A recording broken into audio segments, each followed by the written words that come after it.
Syria में क्या था, यमन में क्या था, बगदाद में क्या था, मुसलमान ही मुसलमान को मार रहा था। डेफिनेशन उन्होंने आतंकवाद की, जिहाद की अपने अपने तरीके से बना ली है। और मैं समझता हूँ कि दुनिया में जंग जो भी है वो सब हुकूमतों की जंग है। इमाम हुसैन के कातिल कौन है? उन्होंने भी कलमा पढ़ के इमाम हुसैन को कत्ल किया है।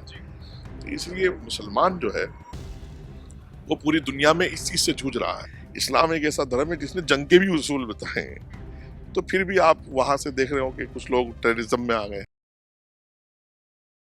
नमस्कार दोस्तों, स्वागत है आप सभी का TNN वर्ल्ड पर। मैं हिमाचल और वापस से जुड़े एक और खास चर्चा के साथ। जी हाँ दोस्तों, आपने देश में जितने भी वर्ल्ड वॉर होते रहते हैं आपने सुना ही होगा। एक लड़ाई जो कि काफ़ी लंबे समय से चलती आ रही है, मुसलमानों और यहूदियों की लड़ाई, यानी इजराइल और फिलिस्तीन की लड़ाई। वहीं दूसरी तरफ एक खबर ऐसी है जो कि आपको सबको पता है लेकिन चौंकाने वाली है। सूडान में जिस तरीके से नरसंहार हो रहा है तमाम मुसलमानों के साथ, और जुल्म करने वाले कौन है वो सब आपको पता है। जी हाँ, आप आपस की ये लड़ाई है। फिलहाल हमारे साथ इस बात पर चर्चा करेंगे मौलाना साहब। सर, बहुत बहुत स्वागत है आपका। जी। सर, सब सवाल यही है कि फिलिस्तीन को लेकर जिस तरीके से पूरे भारतवर्ष और दुनिया से आवाज़ जा रही है, सूडान को लेकर का थोड़ी चुप्पी जो है देखने के लिए मिली है। क्या है आपके दिल में?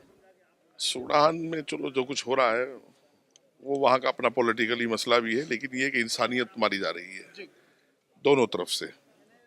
और खास तौर से जो अभी हुकूमत में कब्जे में आ गए हैं तो उनकी तरफ से जुल्म ज्यादा है। जी।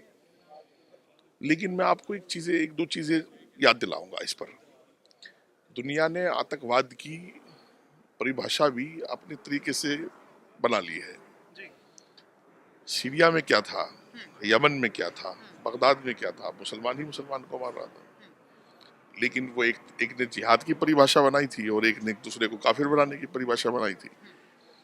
पाकिस्तान में जब आप अंदर से झांकेंगे क्या है, बलोचिस्तान में क्या हो रहा है।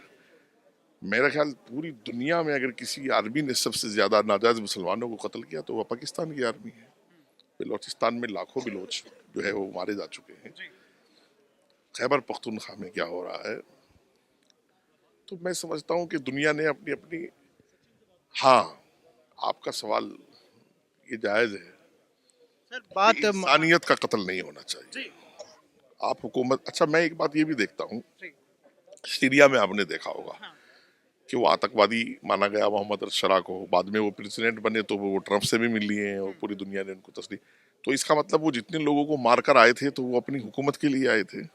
सूडान में भी यही सीन है, पाकिस्तान में भी यही सीन है कि बलूचिस्तान को आप जबरदस्ती अपने पर साथ रखना सर, चाहते पर सवाल यह है कि देखिए, जनता का राज है हर जगह ज़्यादातर, और दूसरी तरफ जो उनकी मदद कर रहा है वो दुबई से, यानी सॉरी UAE से जो है वो मदद जा रही है, केवल इसलिए ताकि सोने का जो है लूट पान हो सके। हैं। देखिए वो पूरी दुनिया में, मैंने बताया ना कि डेफिनेशन उन्होंने आतंकवाद की, जिहाद की अपने अपने तरीके से बना ली है। और मैं समझता हूँ कि दुनिया में जंग जो भी है वो सब हुकूमतों की जंग है। वही मैं आपको बता रहा हूँ। बाकी इस्लाम क्या कहता है इस पर मैं इसका जरूर वाजे करूंगा। इंसानियत का कत्ल नहीं होना चाहिए। एक भी नाजायज इंसान का कत्ल पूरी इंसानियत का कत्ल है, ऐसा कुरान पाक का हुक्म है। ना ये जिहाद है, ना ये कोई ऐसा इस्लाम है।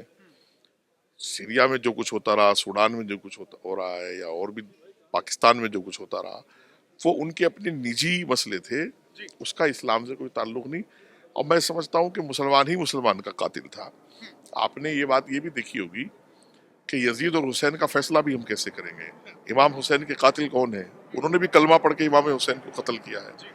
तो इसलिए मुसलमान जो है वो पूरी दुनिया में इस चीज से जूझ रहा है।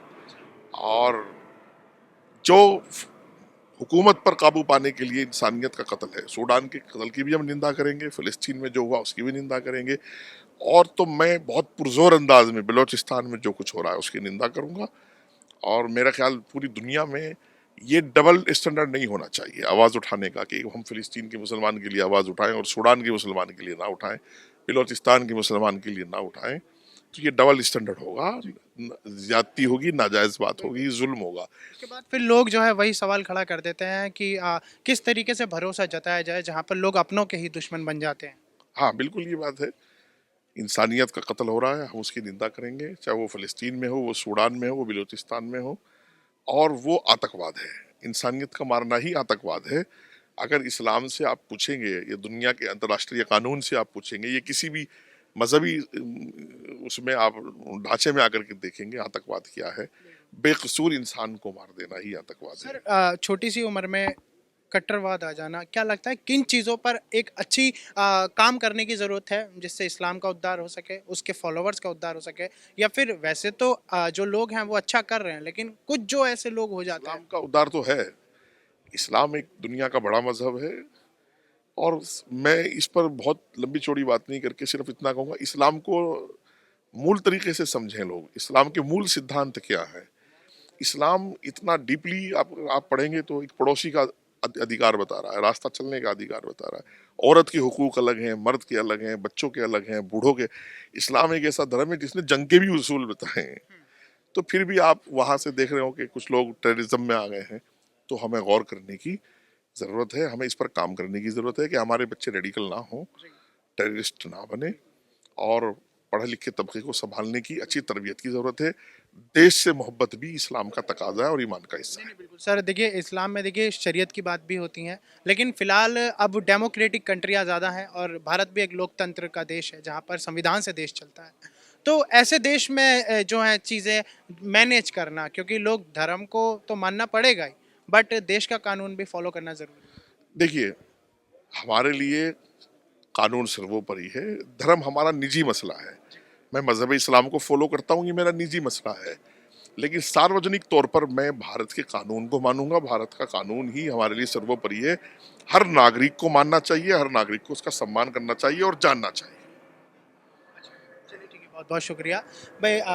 ये थी टीएनएन की ग्राउंड जीरो की रिपोर्ट जो कि सूडान मामले पर थी। जी हाँ, क्योंकि नरसंहार और इंसानियत का कत्ल वहाँ पर भी हो रहा है। तो फिलहाल के लिए बस इतना ही और जल्दी मिलेंगे आपसे टीएनएन पर।